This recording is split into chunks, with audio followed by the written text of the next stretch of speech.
Back at TD Garden, Max Whittle from Sky Sports joins us to talk about the Philadelphia 76ers and, of course, their competition against the Celtics in the Atlantic Division. And this report is brought to you by 1 in 100.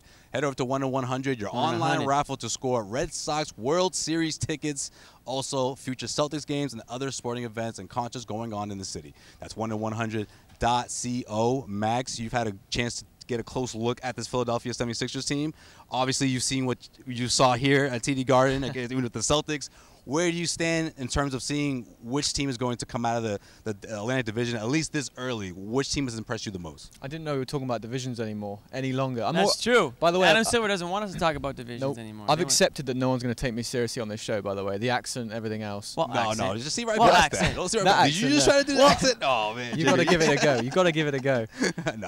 I'll get into it. Give me a couple drinks. The whole night I'll be talking in an accent. Well, we saw the first game of the season, right, between the Celtics and the Sixers. Yeah. But obviously, you know, that's not the end-all, be-all. It's way too early to say which team is going to top the other. After that one, though, you would have said Boston are for me, they were the favorite before that game. And after before that game, so you were on the Philly side. Okay, I was on the Celtics side. Yeah. Even before the game. Oh yeah. Okay. Bro. I think most people were. Yeah. Well, no, I agree, but I don't know, Jimmy. I've got to bring Max. Don't put words in his mouth. Met Max 2 minutes ago. I don't know where he's at. He's like my brother. He is. Brothers. Yeah. I've got to bring in the American. Raptors because Nick Nurse spent 10 seasons coaching in Britain. A lot of people don't know that. No, I didn't. Yeah, tell us about Nick Nurse. Great offensive coach. He arrived in Derby, which is a small city in the West Midlands of England, 1991. He just finished university in Northern Iowa, started coaching there. He bounced around England. He owned, coached, and did everything else for Brighton for 5 years before he came back to the G League. So doing that story about him, learning about how he runs an offense, I think you've seen them start really well. Oh, yeah. So you add those Celtics into the mix.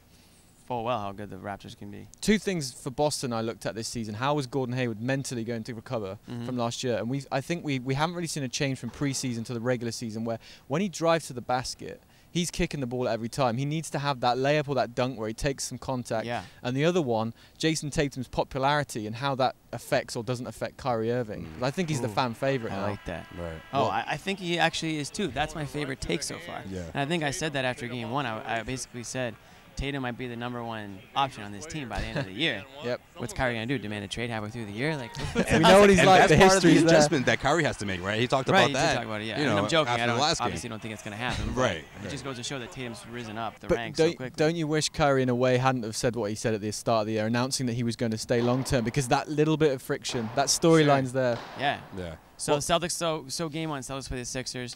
They take it, but then you go to Philadelphia, and you kind of followed the team all weekend there. Yep. What did you see? What did what were your takeaways? I ran a story on Markelle Fultz. No one's heard of him over here. No.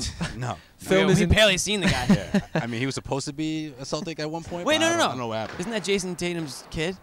Oh, that's right. That's what happened. Oh, yeah, that's what it is. Right. That's Okay, what it is. gotcha. Yeah, my bad. Okay, now Okay. we're up to He speed. owns Go on, yeah.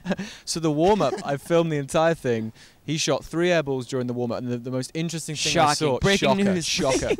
That video of him throwing a behind-the-back shot full court, and he made it. How he did that, I don't know. From last year, right. Because he wasn't looking at the basket.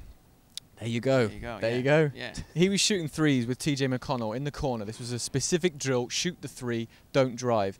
And after 2 shots, he airballed both of them. There were guys... You know how people watch the Stephen Curry pregame? Yeah. They love it. It's a scene. Everyone was hollering at Fultz after he airballed. So the next 10 trips down, he gets the ball and he drives to the basket for uncontested layups. This is a 3-point drill. Sure. So he's nervous in warm-up.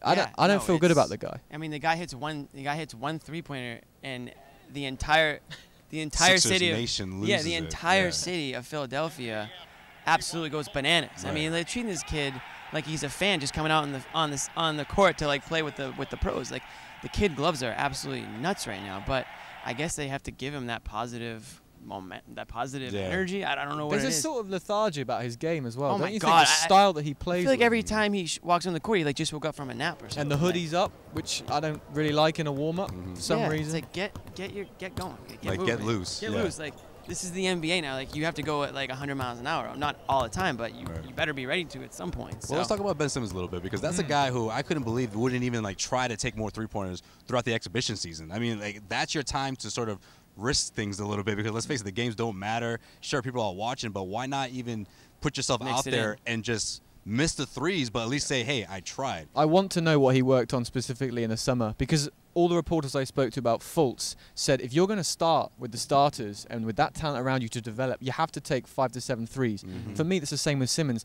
The difference is Simmons can negate that by actually passing the ball well. He rebounds well. I will give Fultz credit for offensive rebounding. I think he's good at that, but he doesn't bring enough to the table where Simmons does. Simmons gets away with it, but shoot the ball. He's right-handed, by the way. And Simmons is always a constant threat for a triple-double, 9 in and 9 out, he pretty is much. Right-handed. He thinks he's right-handed. He's definitely right-handed? I mean, the Phillies pitch, that was the evidence right there. Took the mound, right-handed. It makes no sense. It doesn't make any sense. Right-handed, left-handed. I can tell you, I don't think Markelle Fultz knows which hand he is either.